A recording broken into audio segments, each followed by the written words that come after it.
Hello student, स्वागत है आप सभी का अपने YouTube channel bio study point पे। एलटी ग्रेड बायोलॉजी में जोलॉजी के सिलेबस में हमने यूग्लिना तक पढ़ लिया था। यूग्लिना के बाद हमने प्लाज्मोडियम को भी कर लिया था, जिसे मलेरियल पैरासाइट कहते हैं। तो उसका पूरा लाइफ साइकिल और उसके द्वारा जो डिजीज काज होता है, जो डिफरेंट स्पीसीज हैं प्लाज्मोडियम की, उन सारी चीज़ों के बारे में हमने पढ़ लिया था। इस वीडियो में हमें पढ़ना है पैरामीशियम के बारे में। जो हमारा जीनस रहेगा वो रहेगा क्या, तो आप कहोगे ये जो है पैरामीशियम होगा।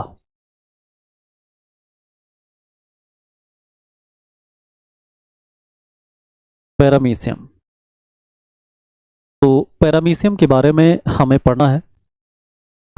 जैसा कि आप लोग जानते हैं कि ये एक जो है क्या है यहाँ पे, ये सीलिएट प्रोटोजोअन्स है। ये क्या है? सीलिएट प्रोटोजोअन्स है। सीलिएट प्रोटोजोअन्स है। और उसके बाद आप क्या देखोगे इसमें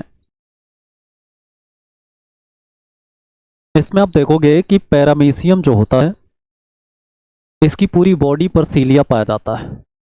तो इसको हम होलोट्राइकस भी कहते हैं। होलोट्राइकस का मतलब क्या हो जाएगा? होलोट्राइकस का मतलब होता है कि पूरे बॉडी पर आपको सीलिया देखने को मिलेगा, तो होलोट्राइकस होगा। और आपको हम बता दें कि पैरामीशियम का कल्चर किया जा सकता है लेबोरेटरी में। पैरामीशियम का कल्चर किया जा सकता है। और कल्चर किस मीडियम, या आप क्या कहोगे किस मेथड के द्वारा कल्चर किया जाएगा, तो आप क्या कहोगे कि जो पैरामीशियम है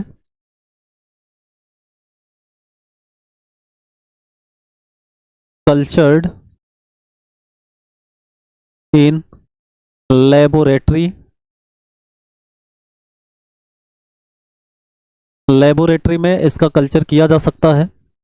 और किस मेथड के द्वारा किया जाएगा, तो यहाँ पे आप देखोगे मोस्ट इंपॉर्टेंट क्वेश्चन आता है इससे। इसको क्या कहते हैं? हे इन्फ्यूजन मेथड कहते हैं। हे इन्फ्यूजन मेथड के द्वारा पैरामीशियम का कल्चर किया जा सकता है लेबोरेटरी में। तो इस चीज को आपको ध्यान में रखना है। चलिए, उसके बाद फिर हम क्या देखते हैं कि कॉमनली जो पैरामीशियम है उसको किस नाम से जानते हैं, तो इसको स्लीपर एनिमल क्यूल कहते हैं।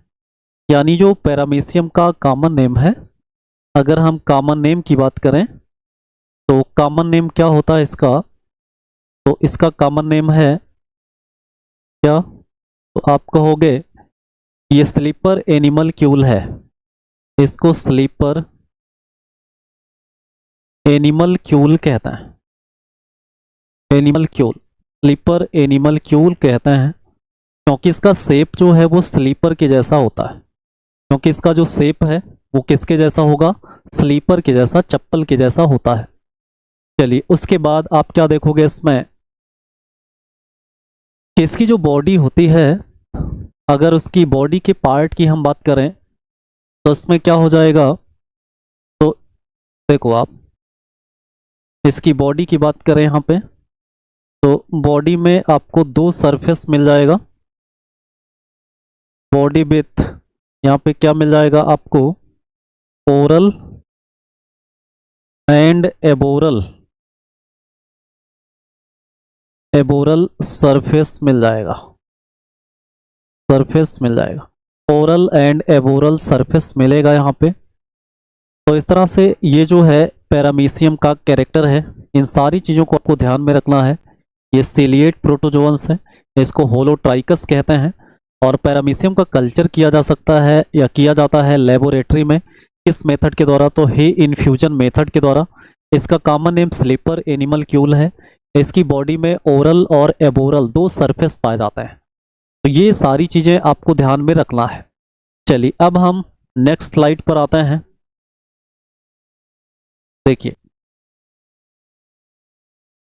यहाँ पे हम बात करें इसके मार्फोलॉजी की। तो इसकी मार्फोलॉजी अगर हम देखें यहाँ पे, तो इसका आप देखो, इसका क्या पढ़ेंगे आप लोग? स्ट्रक्चर, जिसको हम क्या कहते हैं? Ultra structure. Ultra structure of paramecium. Ultra structure of paramecium.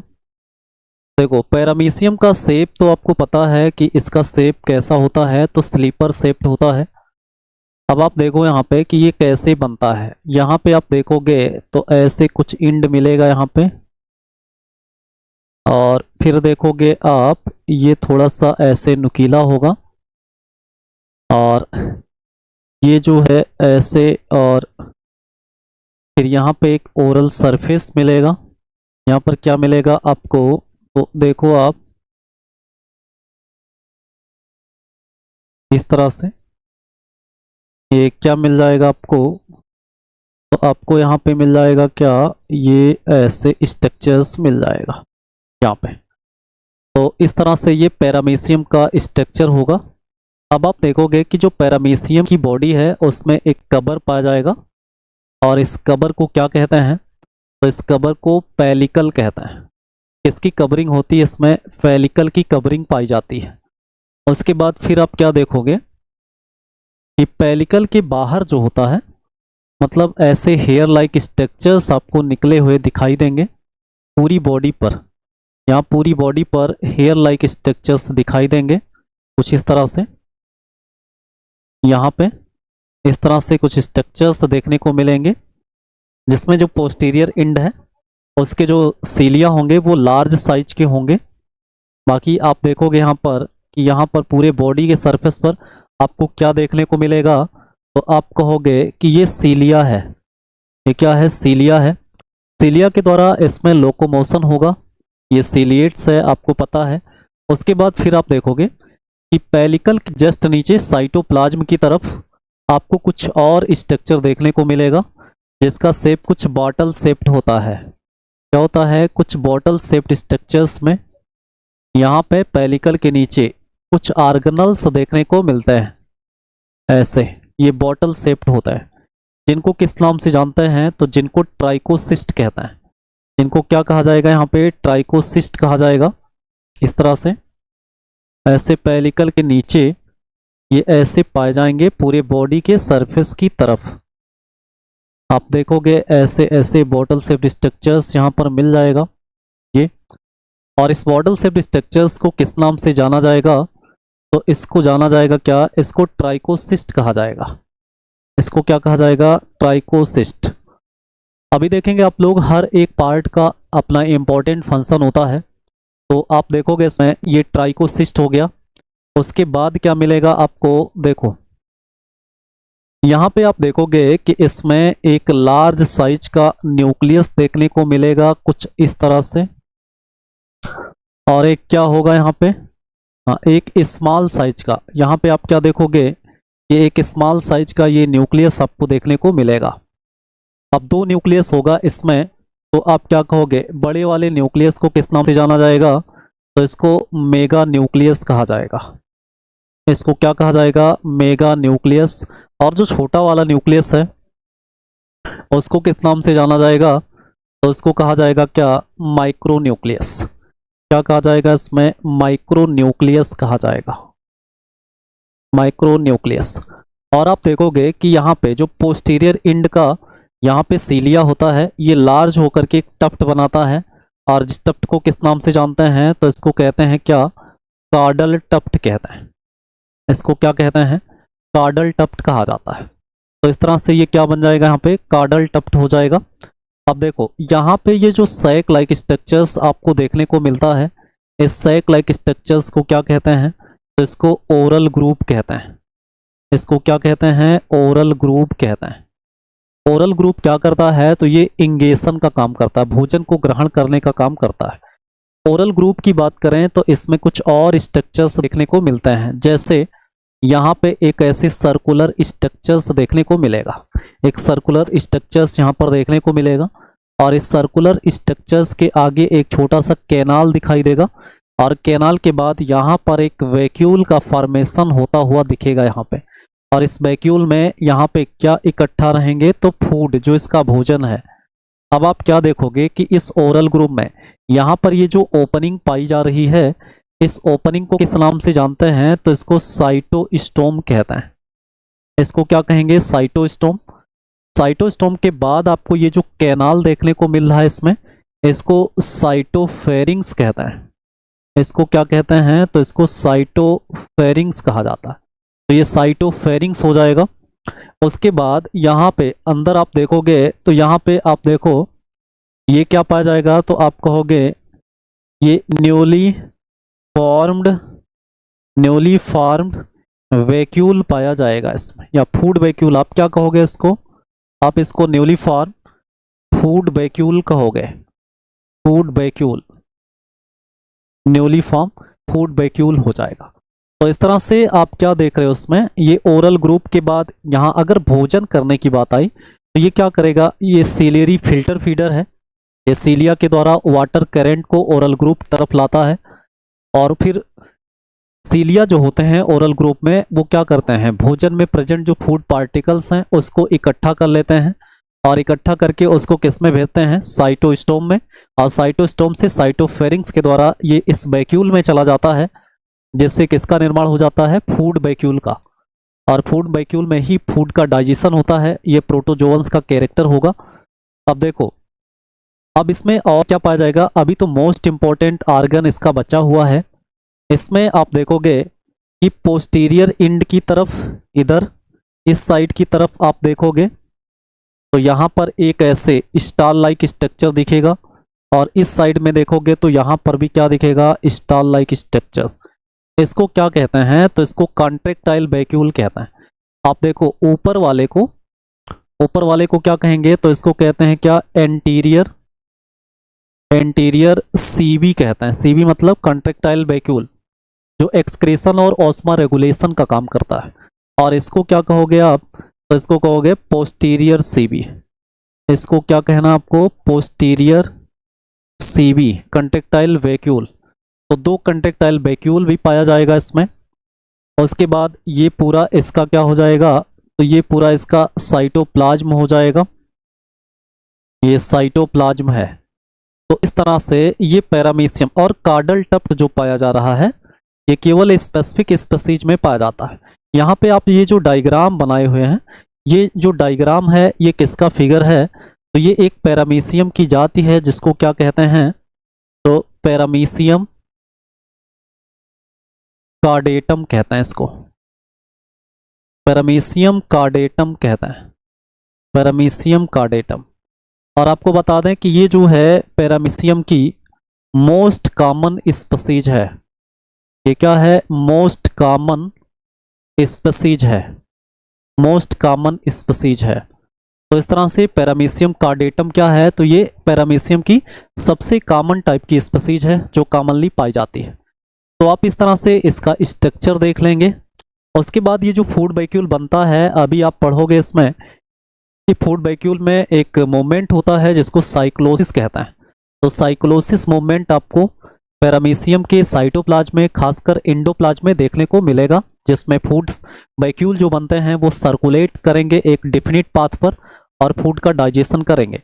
उसके बाद ओरल ग्रुप के जस्ट नीचे जो पेलिकल के बगल में एक टेम्परेरी पोर भी बनता है, और जिस टेम्परेरी पोर को जो है साइटोपाइग भी कहा जाता है। मतलब आप क्या देखोगे, यहाँ पैरामीशियम में आप देखोगे यहाँ पर ओरल ग्रुप के नीचे की तरफ कुछ यहाँ टेम्परेरी, मतलब केवल एक्सक्रेशन या इगेशन के समय ये पोर देखने को मिलता है, जिसको किस नाम से जानते हैं? जिसको कहते हैं क्या? साइटोप्रोक्ट, या इसको क्या कहते हैं? सेल एनस। इसको सेल एनस भी कहते हैं, या फिर इसको साइटोपाइग के नाम से भी जानते हैं। किस नाम से जानते हैं? साइटोपाइग। तो इस तरह से ये जो है अल्ट्रा स्ट्रक्चर्स है पैरामीशियम का। अब हम यहाँ पे सारे स्ट्रक्चर्स के बारे में क्लियर करते हैं। चलिए देखते हैं यहाँ पे, नेक्स्ट स्लाइड की तरफ चलते हैं। देखो अब इसमें जो हमें स्ट्रक्चर दिखाई दिए थे उन सब के बारे में हमें लिखना है। देखो यहाँ पे ये क्या हो जाएगा? देखो सबसे पहले हम बात करते हैं क्या? पेलिकल की। किसकी बात करेंगे यहाँ पे? पेलिकल की बात करेंगे, जो पैरामीशियम की कवरिंग बनाता है। अब जो पेलिकल होगा ये क्या होता है, ये थिन होता है और फ्लेक्सिबल होता है। ये क्या होता है, फ्लेक्सिबल होता है और ये फर्म भी होता है। फर्म मतलब दृढ़, दृढ़ भी होता है, फर्म भी होगा। उसके बाद और क्या होगा इसमें, देखो ये मेम्ब्रेन लाइक स्ट्रक्चर्स होता है। ये किस तरह का स्ट्रक्चर्स होता है, मेम्ब्रेन लाइक कवरिंग होती है। ये क्या होती है, ये कवरिंग होती है और जो बॉडी को प्रोटेक्ट करने का काम करेगा। और उसके बाद एक कैरेक्टर और है स्पेलिकल का। देखो आप देखोगे कि ये किसके द्वारा बना होता है, तो आप कहोगे कि ये made by regular arrangement of microtubules. Made by regular arrangement of regular arrangement of क्या हो जाएगा, तो आप कहोगे माइक्रोट्यूब्यूल्स। माइक्रोट्यूब्यूल्स के रेगुलर अरेंजमेंट से किसका निर्माण होगा, पेलिकल का। और पेलिकल का काम क्या होगा, तो आप कहोगे ये प्रोटेक्शन का काम करेगा, ये बॉडी का कवर होता है। चलिए उसके बाद फिर क्या देखते हैं, अगले कैरेक्टर्स को। देखो अगले कैरेक्टर की बात करेंगे इसमें, तो ये क्या हो जाएगा, तो आप कहोगे यहाँ पे सीलिया की बात करेंगे। किसकी बात करेंगे यहाँ पे, सीलिया की। तो सीलिया की बात करेंगे तो यहाँ पर ये एराइज होते हैं, कहाँ पर, arise from whole body surface. Whole body surface से एराइज करेंगे ये, यानी शरीर के पूरे सतह से क्या निकलेंगे, तो सीलिया निकलेंगे। और फिर आप देखोगे यहाँ पर कि ये जो पोस्टीरियर इंड होता है, अभी डायग्राम में आपने देखा कि जो पोस्टीरियर इंड होता है पैरामीशियम का, उस पर क्या पाए जाते हैं, उस पर आपको जो है कार्डल टफ्ट पाया जाता है। क्या पाया जाता है, कार्डल टफ्ट। कार्डल टफ्ट आपको मिलेगा। कार्डल टफ्ट के पाए जाने के कारण ही इस पैरामीशियम की स्पीशीज का नाम कार्डेटम रखा गया। तो कार्डल टफ्ट यहाँ पर इंपॉर्टेंट स्ट्रक्चर्स है सीलिया में। सीलिया का काम क्या होता है, तो आप कहोगे सीलिया किस में हेल्प करेगा, तो आप कहोगे हेल्प इन लोकोमोशन। किसमें हेल्प करेगा, लोकोमोशन में हेल्प करता है, लोकोमोशन में हेल्प करेगा। तो इस तरह से अब देखो सीलिया जहां से निकलते हैं, जहां से निकलेंगे उसको क्या कहा जाएगा, तो यहां पे आप देखते हैं सीलिया एराइज फ्रॉम आप जानते हैं सेल के अंदर सीलिया या फ्लैजेला जहां से निकलते हैं उसको बेसल बॉडी या बेसल ग्रेन्यूल कहते हैं। बेसल ग्रेन्यूल कहते हैं, बेसल ग्रेन्यूल, या इसको काइनेटोसोम भी कहते हैं, या इसको क्या कहते हैं, काइनेटोसोम। काइनेटोसोम कहते हैं। चलिए ये हो जाता है क्या, बेसल ग्रेन्यूल या काइनेटोसोम, जिससे क्या निकलता है, तो जिससे निकलता है क्या, सीलिया। चलिए उसके बाद हम क्या देखते हैं इसमें, अगला जो कैरेक्टर है इसमें, देखो अगला जो कैरेक्टर हमें पढ़ना है वो अगला हम यहाँ पे स्लाइड ले लेते हैं। देखो ट्राइकोसिस्ट, किसकी बात करेंगे यहाँ पे, ट्राइकोसिस्ट की बात करेंगे। ट्राइकोसिस्ट आप देखोगे यहाँ पे कि जो ट्राइकोसिस्ट होता है, ट्राइकोसिस्ट जो होता है ये क्या होता है कि ये बॉटल शेप्ड स्ट्रक्चर्स होता है। ये क्या होता है, तो आप कहोगे bottle shaped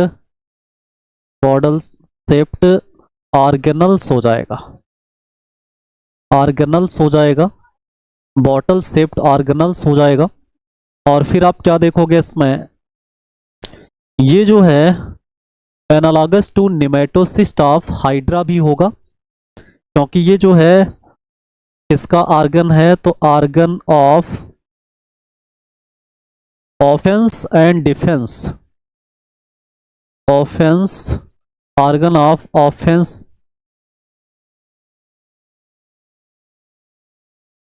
organ of offence and defence, organ of offence and defence,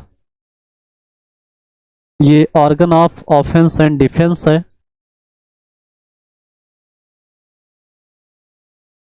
तो ये क्वेश्चन आपसे पूछा जा सकता है कि ट्राइकोसिस्ट का काम क्या होता है, तो आप कहोगे ऑफेंस एंड डिफेंस का काम होता है। उसके बाद आप क्या देखोगे इसमें, देखो अगला जो स्ट्रक्चर्स है वो क्या देखने को मिलता है, तो हम बात कर लेते हैं इसके न्यूक्लियाई की। इसकी बात करते हैं यहाँ पे न्यूक्लियस की। अब आप क्या देखोगे कि पैरामीशियम के अंदर जो न्यूक्लियस होता है ये डाइमॉर्फिक होता है, डाइमॉर्फिक, या इसको हेटेरोमॉर्फिक भी कहता है, हेटेरोमॉर्फिक भी कहा जाएगा, हेटेरोमॉर्फिक, डाइमॉर्फिक या हेटेरोमॉर्फिक भी कहते हैं। आप देखोगे इसमें कि दो न्यूक्लियस आपको मिलेगा। आपको कितने न्यूक्लियस देखने को मिलेंगे, तो यहाँ पे दो न्यूक्लियस देखने को मिलेगा। देखो दो न्यूक्लियस में आपको क्या क्या मिलेगा, देखो एक हो जाएगा मेगा न्यूक्लियस, एक क्या हो जाएगा मेगा न्यूक्लियस हो जाएगा, और एक क्या हो जाएगा यहाँ पे माइक्रो न्यूक्लियस हो जाएगा।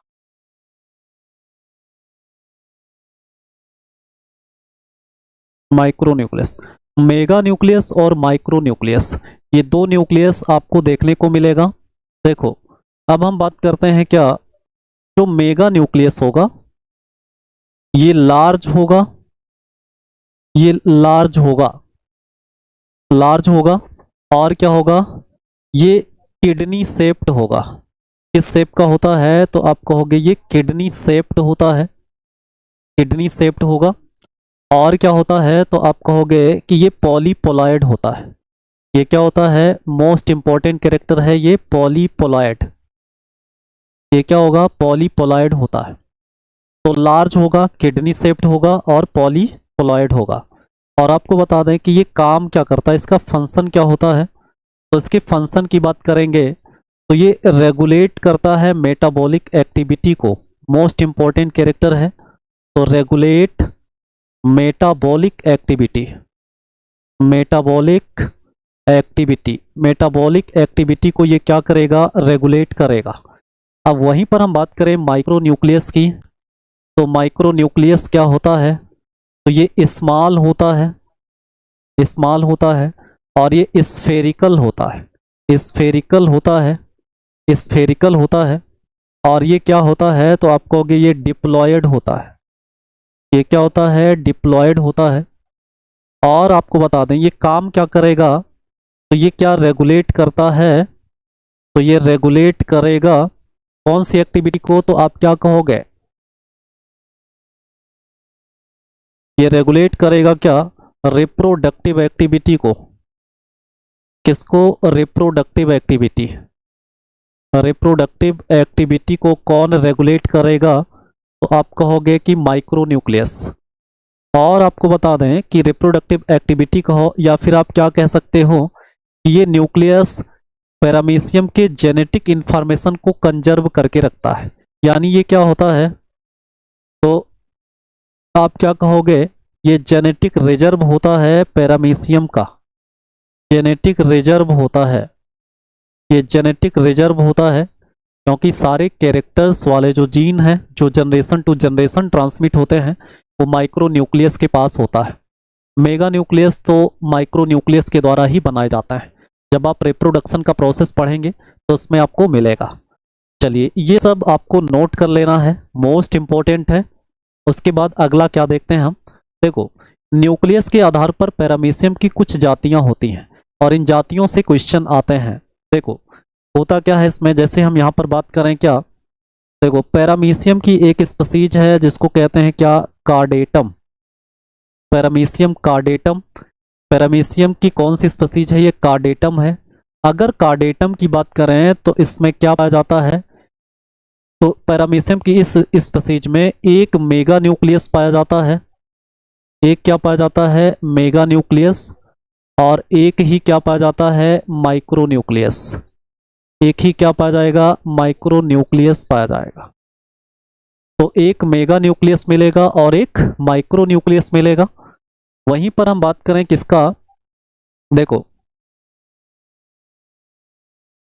पैरामीशियम की दूसरी जाति है यहाँ पे ऑरेलिया। पैरामीशियम ऑरेलिया की बात करेंगे तो इसमें क्या मिलेगा आपको, देखो इसमें आपको मिलेगा क्या, एक मेगा, मेगा सारे स्पीशीज में एक ही होगा, इससे क्वेश्चन बनता है मेगा न्यूक्लियस, एक मेगा न्यूक्लियस, और यहाँ पे क्या होगा, दो माइक्रो न्यूक्लियस मिलेगा, दो माइक्रो न्यूक्लियस, दो माइक्रो न्यूक्लियस यहाँ पर मिलेगा। तो एक मेगा न्यूक्लियस और दो माइक्रो न्यूक्लियस। और हम बात करें यहाँ पे तो paramecium micro, micro multi nucleatum, multi nucleatum है। तो यहाँ पे पैरामीशियम माइक्रो मल्टी न्यूक्लिएटम, इसके नाम से क्लियर है, इसमें क्या हो जाता है, वन तो मेगा न्यूक्लियस होगा, एक मेगा न्यूक्लियस होगा, और यहाँ पे क्या हो जाएगा, मेनी, मेनी माइक्रो न्यूक्लियस पाया जाएगा, मैनी माइक्रो न्यूक्लियस देखने को मिलेगा। तो इस तरह से ये जातियां हैं, कार्डेटम, ऑरेलिया और micro multi न्यूक्लिएटम।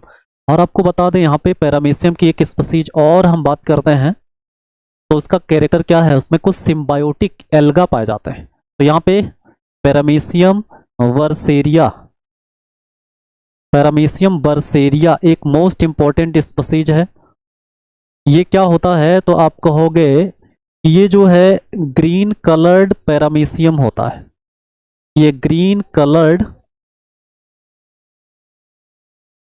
Green coloured paramecium होता है। ये ग्रीन कलर्ड क्यों होता है, क्योंकि आप देखोगे कि इसमें इसका जो एंडोप्लाज्म है, यानी इस पैरामीशियम का जो एंडोप्लाज्म होता है, उस एंडोप्लाज्म में क्या पाया जाता है तो उसमें ग्रीन एल्गा, क्या पाए जाते हैं, ग्रीन एल्गा।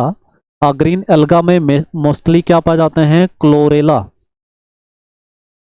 ग्रीन एल्गा ये पाए जाते हैं किस रिलेशनशिप में, तो आप कहोगे सिम्बायोटिक रिलेशनशिप में, सिम्बायोटिक रिलेशनशिप में पाए जाता है, रिलेशनशिप में पाए जाएंगे।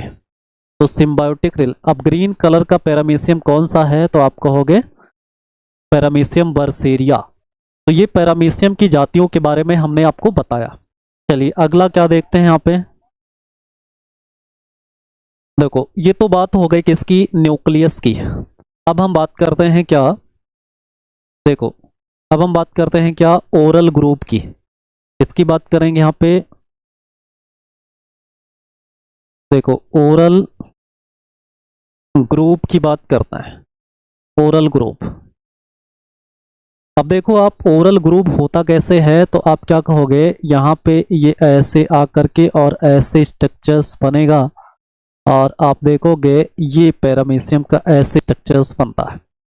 अब देखो ये जो ओरल ग्रुप होता है, ये एक ग्रुप लाइक या एक खांच या दबा हुआ गड्ढा जैसा स्ट्रक्चर्स मिलता है, या आप कहोगे एक डिप्रेशन होता है। इसमें ओरल ग्रुप के सीलिया पाए जाते हैं, इसमें ओरल ग्रुप के सीलिया पाए जाते हैं, और इसी ओरल ग्रुप में एक ऐसे ओपनिंग पाई जाती है, और इसी ओपनिंग से एक क्या देखने को मिलता है तो एक फेरिंग्स देखने को मिलता है, और फिर फेरिंग्स के द्वारा यहाँ पर किसका निर्माण होता हुआ दिखेगा तो आप कहोगे फूड वैक्यूल का। अब आप देखो यहाँ पे ये जो ओरल ग्रुप है इसी को ओरल ग्रुप कहते हैं। देखो ये ओरल ग्रुप है यहाँ पे, ओरल ग्रुप। अब देखोगे कि ओरल ग्रुप में ये ओरल ग्रुप के सीलिया हैं, उसके बाद ओरल ग्रुप से ही जुड़ा हुआ एक स्ट्रक्चर जिसको क्या नाम देते हैं, साइटोस्टोम, जिसको किस नाम से जानते हैं, साइटोस्टोम के नाम से जानते हैं। उसके बाद ये पीछे क्या होता है तो आप कहोगे ये साइटोफेरिंग्स होता है, ये क्या होता है, साइटोफेरिंग्स होता है। और ये पीछे क्या होता है तो आप कहोगे यहाँ फूड वैक्यूल बन रहा है, ये क्या बन रहा है पीछे की तरफ तो आप कहोगे फूड वैक्यूल, यहाँ फूड वैक्यूल बन रहा है। अब आप देखो ये सारा ओरल ग्रुप का स्ट्रक्चर्स है, ऐसे ही बनता है ओरल ग्रुप, ये है ओरल ग्रुप का काम क्या होता है तो आप कहोगे ये जिस मीडियम में पाया जाता है उधर वाटर ही वाटर होता है, ऐसे सर क्या होता है, वाटर, वाटर ही होता है। और आप देखोगे यहाँ पे कि वाटर मीडियम में जब ये पाया जाएगा तो इसी वाटर मीडियम में इसके क्या पाए जाते हैं, तो इसके फूड पार्टिकल्स भी प्रेजेंट होता है। फूड पार्टिकल्स में क्या हो जाता है, जैसे कुछ क्रस्टेशियंस हो जाते हैं, डायटम्स हो जाते हैं। एक टेट्राहाइमिना करके एक अदर सीलिएट्स है, वो भी इसका फेवरेट फूड है। जब हम पढ़ेंगे इसका न्यूट्रिशन या सारी फिजियोलॉजी तो वहाँ पर आपको बताएंगे। टेट्राहाइमिना एक अदर सीलिएट्स है जो इस सीलिएट यानी पैरामीशियम का बहुत फेवरेट फूड है। तो ओरल ग्रुप में अब आप देखो, ओरल ग्रुप के सीलिया लगातार ऐसे खूब बीट कराए जाएंगे जिससे पानी अंदर आएगा, किसमें, ओरल ग्रुप में। तो ओरल ग्रुप में जब पानी आएगा तो पानी के साथ क्या आएगा, भोजन भी आएगा। क्या आएगा, भोजन भी आएगा। अब ओरल ग्रुप के सीलिया क्या करेंगे, भोजन को ऐसे पैक कर लेंगे और पैक करके उसको भेज देंगे किसके पास, यहाँ पर साइटोस्टोम के पास, और साइटोस्टोम से साइटोफेरिंग्स के पास, और फिर भोजन कहाँ चला आएगा, इस वैक्यूल में चला आएगा डाइजेशन के लिए। इस वैक्यूल में चला आएगा डाइजेशन के लिए। लेकिन आप देखोगे कि कुछ सीलिया यहाँ पे जो लार्ज साइज के फूड पार्टिकल्स हैं उसको रिजेक्ट करके बाहर भी निकालते हुए दिखते हैं।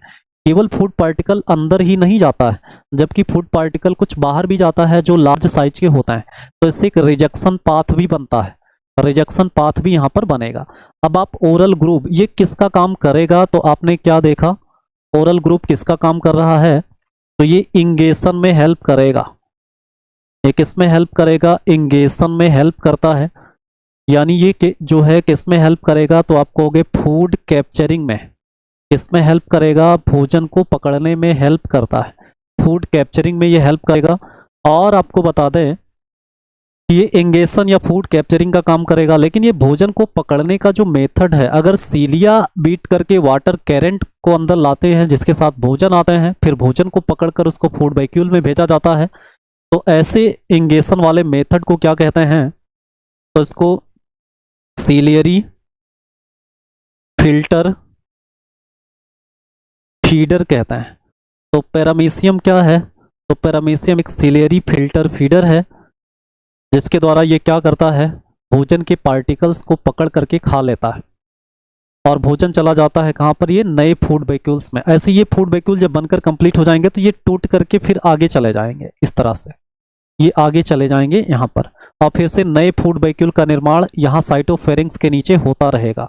और ये फूड वैक्यूल ऐसे बनते हुए और एक निश्चित पाथ में ऐसे सर्कुलेट होंगे पूरे साइटो इंडोप्लाज्म में, जिसको साइक्लोसिस कहता है।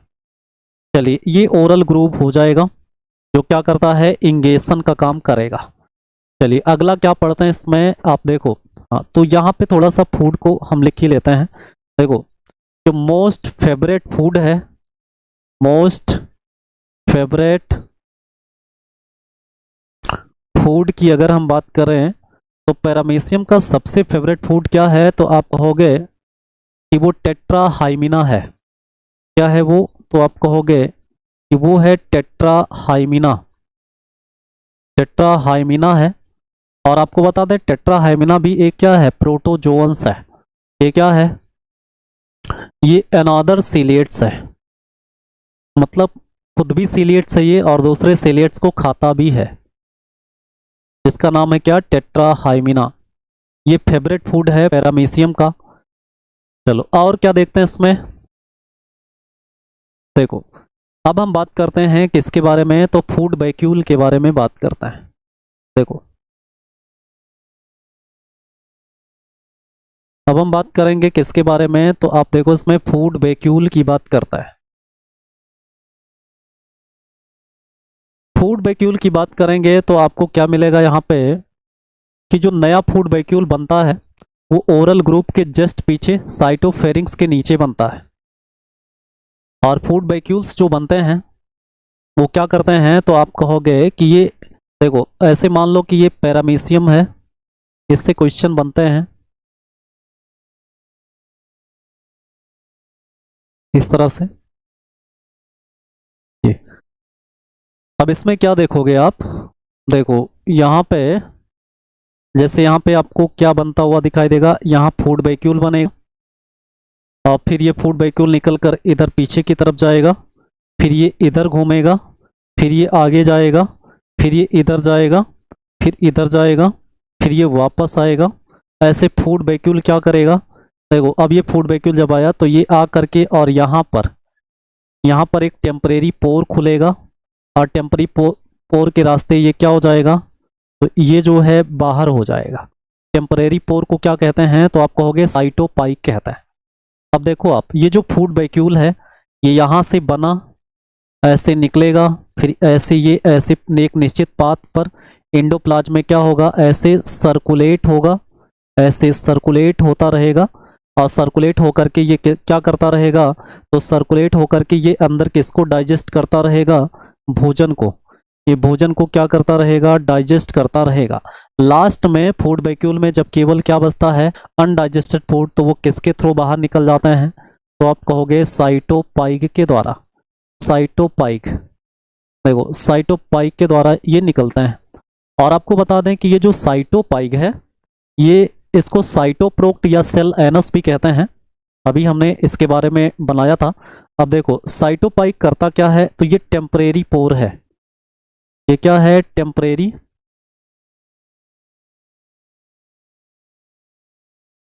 पोर है। यानी केवल जब भोजन को बाहर निकालना होता है तो ये क्या करता है, ओपन होता है। अब देखो फूड वैक्यूल का एक डिफिनिट पाथ से सर्कुलेट होना क्या कहलाता है, तो इसको क्या कहते हैं, साइक्लोसिस कहते हैं। इसको क्या कहते हैं, साइक्लोसिस। साइक्लोसिस का मतलब क्या हो जाएगा, यहाँ पर आप देखोगे इसमें कि जो फूड वैक्यूल होते हैं, फूड वैक्यूल ये क्या करते हैं, तो आप देखोगे ये सर्कुलेट होते हैं, सर्कुलेट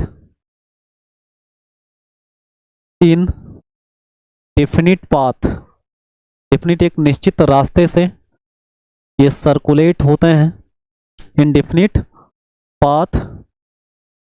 इसी को क्या कहते हैं, ऐसे। और ये कहाँ पर, तो आप कहोगे इन एंडोप्लाज्म में।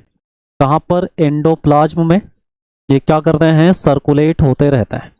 तो इस तरह से इस प्रोसेस को किस नाम से जानते हैं, साइक्लोसिस। मोस्ट इंपॉर्टेंट कैरेक्टर है और इससे मोस्ट इंपॉर्टेंट क्वेश्चन भी बनते हैं।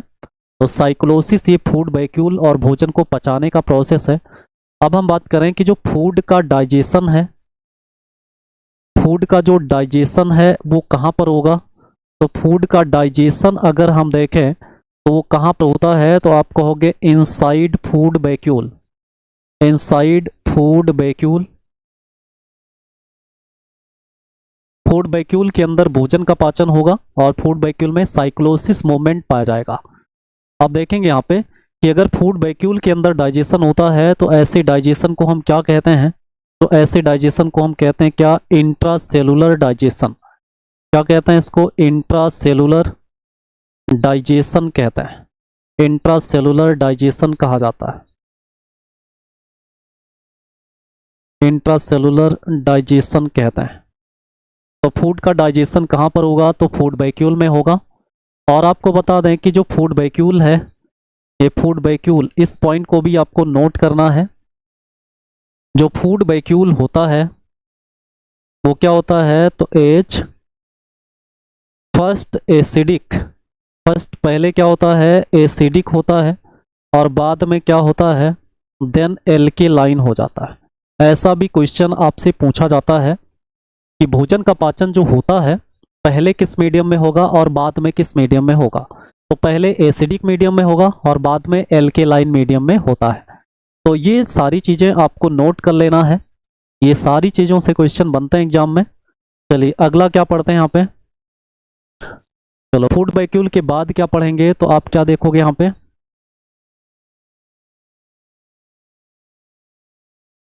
कंट्रेक्टाइल वैक्यूल पढ़ते हैं।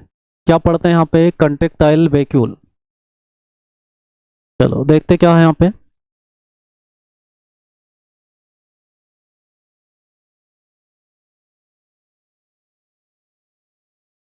कंट्रेक्टाइल वैक्यूल की बात करते हैं यहाँ पे। तो कंट्रेक्टाइल वैक्यूल, कितने कंट्रेक्टाइल वैक्यूल पैरामीशियम कार्डेटम में होते हैं, तो आप कहोगे इसमें 2 होता है।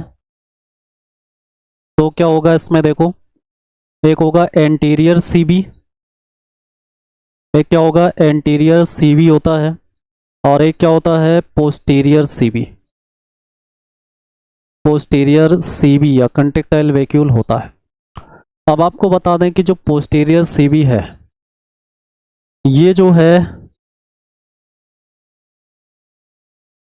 बहुत फास्टली क्या करता है, ये फास्टली कंट्रैक्ट करता है। फास्टली क्यों कंट्रैक्ट करता है? क्योंकि इसको सेल के अंदर जो एक्स्ट्रा वाटर आ रहा है उसको बाहर निकालना है, और आप जानते हैं सेल के अंदर जो एक्स्ट्रा वाटर है वो जनरली ओरल ग्रुप के थ्रू इंटर करेगा। तो ओरल ग्रुप के जस्ट नीचे ही क्या पाया जाता है, पोस्टीरियर सीबी, इसीलिए तेजी से कंट्रैक्ट होता है ताकि ये पानी को बाहर कर सके। उसके बाद एंटीरियर सीबी है, ये थोड़ा स्लोली क्या करेगा, कंट्रैक्ट करेगा। और प्रत्येक कंट्रेक्टाइल वैक्यूल की बात करें तो ये कुछ ऐसे बना होता है। एक सेंट्रल वैक्यूल होता है, इसको क्या कहते हैं, इसको सेंट्रल वैक्यूल कहेंगे। और सेंट्रल वैक्यूल से यहाँ पर क्या निकला हुआ दिखाई देगा, तो आप देखोगे इसमें ऐसे और फिर एक ऐसे स्ट्रक्चर्स, और ये पूरा ऐसे कैनाल होता है इस तरह से ये। अब आप देखोगे कि ये जो है सीबी तो है, ये कंट्रेक्टाइल वैक्यूल है, लेकिन इसके चारों तरफ ऐसे ऐसे क्या पाए जाते हैं, तो आप कहोगे ये रेडियल कैनाल होता है। क्या होते हैं, रेडियल कैनाल। मतलब प्रत्येक कंट्रेक्टाइल वैक्यूल अपने चारों तरफ किससे घिरा होता है, तो रेडियल कैनाल से घिरा होता है। और रेडियल कैनाल में एक स्ट्रक्चर्स पाया जाता है जिसको एम्पुला कहता है। क्या कहेंगे इसको, एम्पुला। और एम्पुला में पानी सेल के डिफरेंट पार्ट से आकर कलेक्ट होगा, और फिर एम्पुला से पानी किस में चला जाएगा, सीबी में। और सीबी से एक क्या बनता है, इजेक्टिंग कैनाल, जिसके थ्रू पानी को ये बाहर कर देता है। तो इस तरह से ये रेडियल कैनाल है, ये टर्मिनल इंड होता है इसका, ये टर्मिनल इंड होता है। और इसको जो है इंजेक्टिंग कैनाल भी कहते हैं, आगे वाले पार्ट को इंजेक्टिंग कैनाल भी कहते हैं। तो इंजेक्टिंग कैनाल, एम्पुला और टर्मिनल कैनाल या टर्मिनल इंड होता है। ये सब किसके पार्ट हैं, तो आप कहोगे ये रेडियल कैनाल के पार्ट हैं। और बीच में सीबी होता है। तो सारे रेडियल कैनाल क्या करते हैं, देखो जब इसमें पानी भरता है तो उसको डायस्टोल कंडीशन कहता है, और जब पानी को भेजा जाता है तो उसको सिस्टोल कंडीशन कहता है। तो यहाँ पे डायस्टोल और सिस्टोल का भी प्रोसेस पाया जाएगा। जब एम्पुला डायस्टोल होगा तो यहाँ सीबी क्या होगा, ये सिस्टोल होगा। और जब ये डायस्टोल होगा, मतलब एक दूसरे के अपोजिट कंडीशन में पाया जाता है। एम्पुला अगर डायस्टोल होगा तो सीबी सिस्टोल होगा, अगर सीबी डायस्टोल होगा तो एम्पुला क्या होगा, सिस्टोल होगा। तो इस तरह से दोनों एक दूसरे के अपोजिट स्टेज में होता है। तो ये फास्टली कॉन्ट्रैक्ट का भी क्वेश्चन आया है। पोस्टीरियर सीबी तेजी से कॉन्ट्रैक्ट करेगा।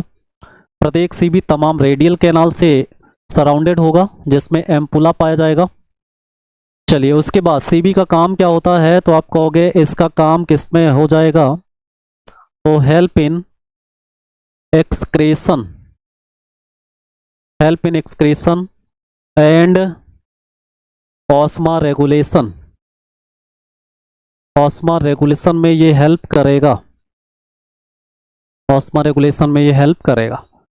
तो हमने यहाँ तक टोटल जो है मॉर्फोलॉजी से रिलेटिव सारे जो टॉपिक थे उसको हमने पढ़ा। उसके बाद हम अगले वीडियो में पैरामीशियम का जो न्यूरोमोटर ऑर्गन है उसको पढ़ेंगे। उसके बाद इसमें जो पूरा न्यूक्लियस और रिप्रोडक्शन का प्रोसेस है, या पूरी फिजियोलॉजी और रिप्रोडक्शन, इसको हम नेक्स्ट वीडियो में कवर करेंगे।